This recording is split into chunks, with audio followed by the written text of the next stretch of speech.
নমস্কাৰ বন্ধুসকল স্বাগতম জনাইছো অন্য এটা গুৰুত্বপূৰ্ণ ভিডিঅ'লৈ এই ভিডিঅ'টোত আজি আমি আলোচনা কৰিম এছএছ সেকেন্ড ইয়াৰ সোশিয়োলজিৰ common 1 mark question answer for 2025 final এই ভিডিঅ'টোত আমি যিমানবোৰ এক নম্বৰীয়া প্ৰশ্ন উত্তৰবোৰ আলোচনা কৰিম সকলোবোৰ প্ৰশ্ন উত্তৰ from all previous year important question answer হয় আগৰ বছৰত আহি যোৱা ইম্পৰ্টেন্ট কোৱেশ্চন আনসাৰবোৰ হয় আৰু এই ভিডিঅ'টো for both English and Assamese মিডিয়ামৰ কাৰণে আশা কৰোঁ তোমালোকে ভিডিঅ'টো সম্পূৰ্ণ চাবা ইয়াৰ আগতে মই Part 1 ভিডিও বনাইছিলো যদি তোমালোকে Part 1 ভিডিওটো চোৱা নাই তেতিয়াহলে ডেসক্ৰিপচনত লিংক থাকিব তোমালোকে Part 2 ভিডিওটো সম্পূৰ্ণ চোৱাৰ পিছত Part 1 ভিডিওটো চাই ল'ব পাৰিবা যদি এতিয়ালৈ চেনেলটো সাবস্ক্ৰাইব কৰা নাই তেতিয়াহলে চেনেলটো সাবস্ক্ৰাইব কৰি বেল আইকনটো প্ৰেছ কৰি অল কৰি লোৱা আমি আগবাঢ়ো কোৱেশ্চন নম্বৰ 1 টো চোৱা What do you mean by fertility rate হয় জন্ম ক্ষমতা বা জনন শক্তিৰ হাৰ বুলিলে কি বুজায় এই প্ৰশ্নটো অতিকৈ গুৰুত্বপূৰ্ণ প্ৰশ্ন বহু বছৰ এই প্ৰশ্নটো ৰিপিট হৈ থকা দেখা যায় ইয়াৰ উত্তৰটো চোৱা fertility rate refers to the average number of children born to a woman during her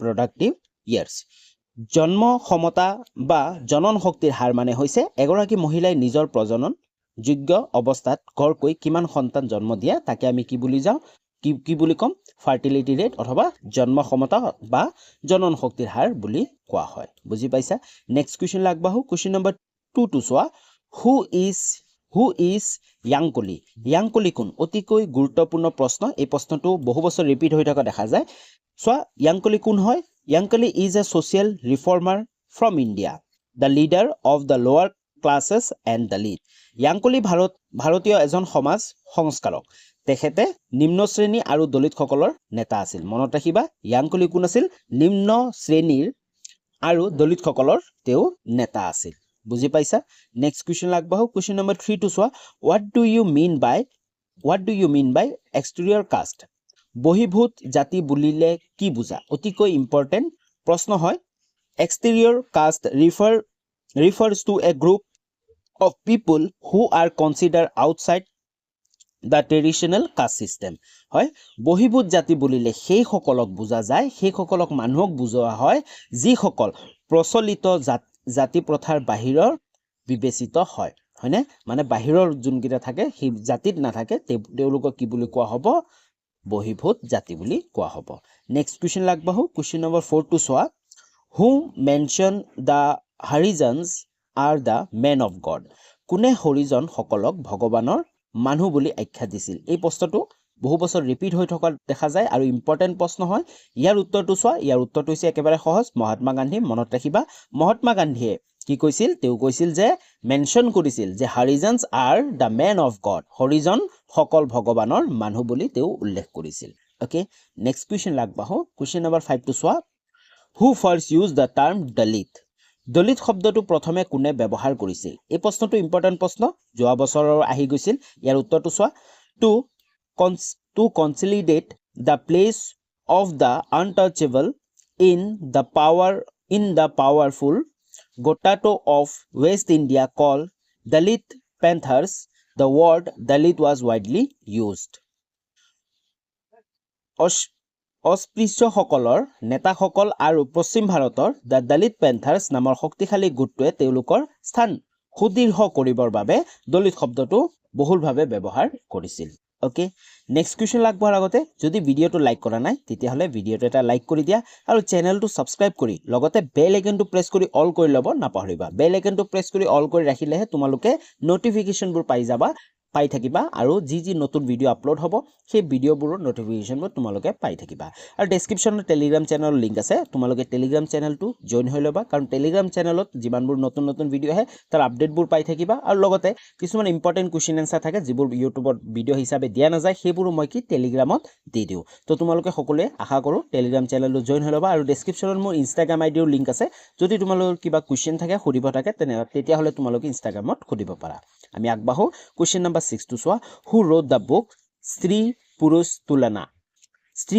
তুলনা গ্ৰন্থখন কোনে লিখিছিল অতিকৈ ইম্পৰ্টেন্ট গুৰুত্বপূৰ্ণ প্ৰশ্ন ইয়াৰ উত্তৰটো হৈছে the book স্ত্ৰী পুৰুষ তুলনা was written by তাৰাবি সিন্ধে কোনে লিখিছিল তাৰাবি সিন্ধে লিখিছিল স্ত্ৰী পুৰুষ তুলনা নামৰ গ্ৰন্থখনি নেক্সট কোৱেশ্চন লাগবাহু কোৱেশ্চন নম্বৰ 7 টো চোৱা what do you mean by social action হয় সামাজিক আন্তঃক্ৰিয়া বুলিলে কি বুজায় এই প্ৰশ্নটো অতিকৈ ইম্পৰ্টেন্ট প্ৰশ্ন হয় 2 নম্বৰীয়া প্ৰশ্নৰ কাৰণে কিন্তু বহু বছৰ আহি থাকে তো ইয়াৰ উত্তৰটো চোৱা Social action refers to action taken by individuals or group that are influenced by social norms, values, and interactions aiming to bring about social change or maintain social order. বুজি পাইছা? সামাজিক আন্তঃক্ৰিয়া বুলিলে এনে ক্ৰিয়াক বুজায় যি ব্যক্তিৰ বা গোটৰ দ্বাৰা সমাজৰ নিয়ম, মূল্যবোধ আৰু পাৰস্পৰিক সম্পৰ্কৰ প্ৰভাৱ সংগঠিত হয় আৰু যি সমাজ পৰিৱৰ্তন আনিবলৈ বা সামাজিক শৃংখলা ৰক্ষা কৰিবলৈ উদ্দীপ্ত হয়। বুজি পাইছা? Next question আগবাঢ়ো।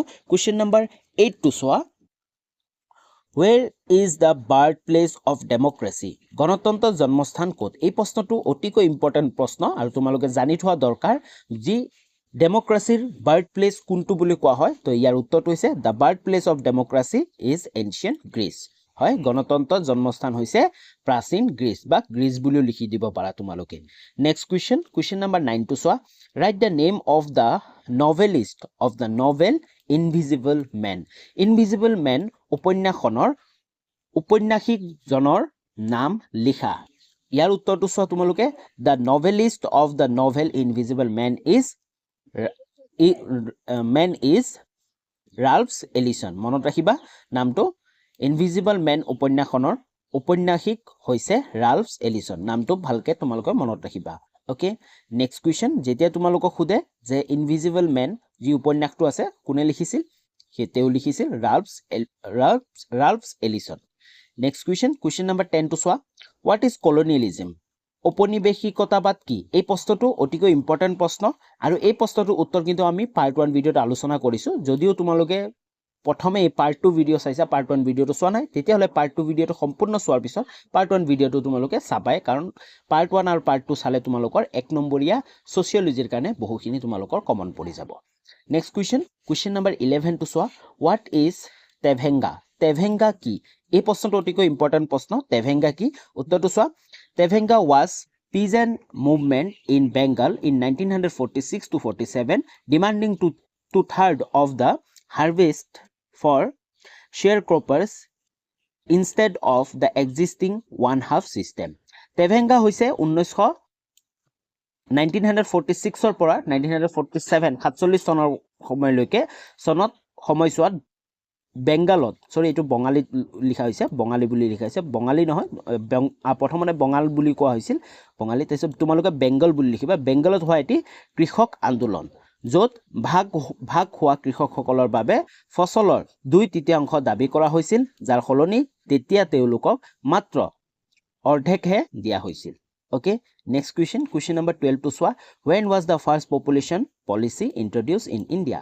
ভাৰতত কেতিয়া প্ৰথম জনসাংখ্যিক নীতি আৰম্ভ হৈছিল? এই প্ৰশ্নটো ইম্পৰ্টেণ্ট প্ৰশ্ন। ইয়াৰ উত্তৰটো চোৱা। The first population policy in India was introduced in 1952.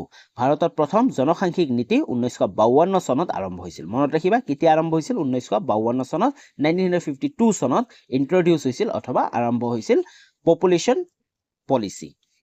Next question number 13 টো চোৱা।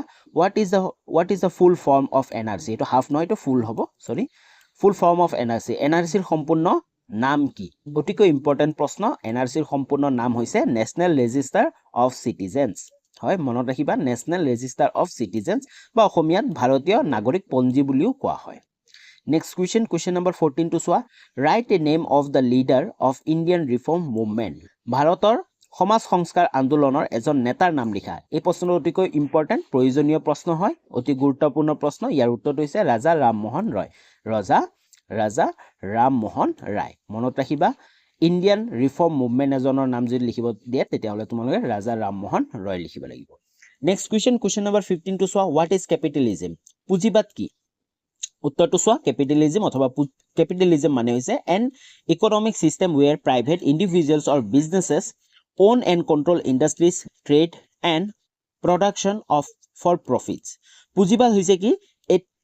পুঁজিবাদ এটি এক অৰ্থনৈতিক প্ৰণালী য'ত ব্যক্তি বা ব্যৱসায়িকসকলে মুনাফাৰ বাবে উদ্যোগ, বাণিজ্য আৰু উৎপাদনৰ মালিকী আৰু নিয়ন্ত্ৰণ কৰে। ইয়াকে আমি কি বুলি ক'ম? পুঁজিবাদ বুলি ক'ম অথবা কেপিটেলিজম বুলি ক'ম। নেক্সট কুৱেশ্যন নম্বৰ 16 টো চোৱা। Who found the Ramakrishna Mission? Ramakrishna Mission কোনে প্ৰতিষ্ঠা কৰিছিল? এই প্ৰশ্নটো অতিকৈ ইম্পৰ্টেণ্ট আৰু বহু বছৰ তোমালোকে অলৰেডি আগত পাই আহিছা।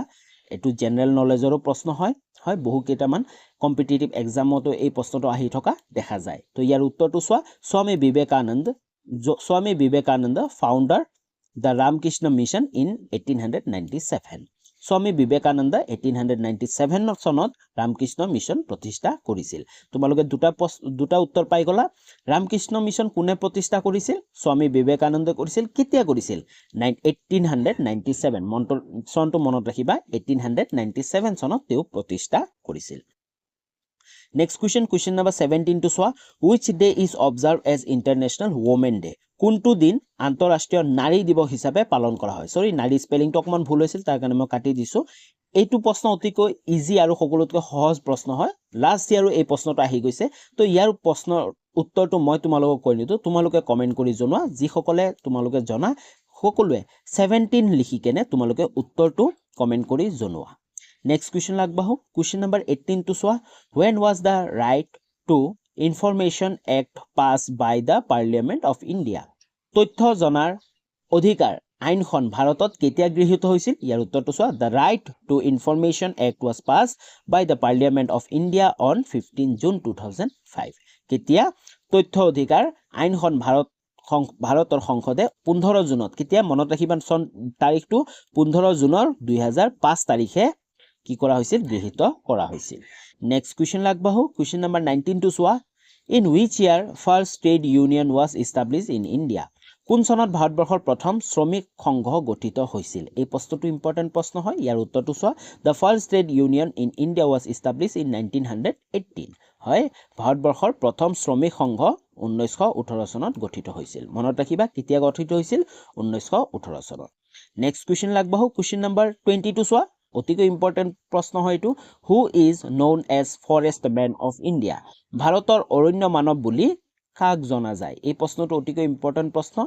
হয়নে আমাৰ অসমৰে হয় তেও ইয়াৰ উত্তৰটো হৈছে যাদৱ Payeng is known as the forest man of India যাদৱ পায়েংক ভাৰতৰ অৰণ্য মানৱ বুলি জনা যায় হয় তোমালোকে শুনিছা যাদৱ পায়েংৰ কথা এইখিনিতে এটা প্ৰশ্ন আহে যে যাদৱ পায়েংক যে ভাৰতবৰ্ষৰ অৰণ্য মানৱ বুলি কোৱা হয় তেও কিয় কোৱা হয় কাৰণ তেওঁ নিজে এটা অৰণ্য গঢ়ি তুলিছিল তেওঁ হে গঢ়া অৰণ্যটোৰ নামটো কি তোমালোকে জুনে জুনে জানা সকলোৱে কমেন্ট কৰি জনোৱা যে যাদৱ পায়েংে গঢ়ি তোলা অৰণ্যখনৰ নাম কি ওকে তোমালোকে সকলোৱে কমেন্ট কৰি ইয়াৰ উত্তৰটো জনোৱা ওকে তো আজিলৈ ইমানখিনি আছিল আমাৰ যি পাৰ্ট 1 ভিডিও আৰু পাৰ্ট 2 ভিডিও আমি বনালো তো সোশিয়োলজিৰ 1 মাৰ্কৰ গুটেখিনি আমাৰ কমপ্লিট হল নেক্সট ভিডিও যোনটো আহিব নেক্সট ভিডিওত 2 নম্বৰীয়া প্ৰশ্ন উত্তৰৰ ভিডিও আহিব তো আশা কৰো অতি সোনকালে ভিডিওবোৰ দিবলৈ চেষ্টা কৰিম অকমান গাৰ অসুখ হোৱাৰ কাৰণে মই ভিডিও দিব পৰা নাছিলো তো সকলোকে ক্ষমা বিচাৰিছো তো এতিয়ালৈ যদি ভিডিওটো চালা তেতে হলে বহুত বহুত ধন্যবাদ তো আশা কৰো তোমালোকে ভিডিওটো লাইক কৰিবা চেনেলটো সাবস্ক্ৰাইব কৰিবা আৰু কমেন্ট কৰি জনাবা যে ভিডিওটো কেনে পালা আৰু তোমালোকৰ বন্ধু বান্ধৱী সকললৈ শেয়াৰ কৰিবা পুনৰ লগ পাম নতুন এটা ভিডিওলৈ তেতিয়ালৈ বাই বাই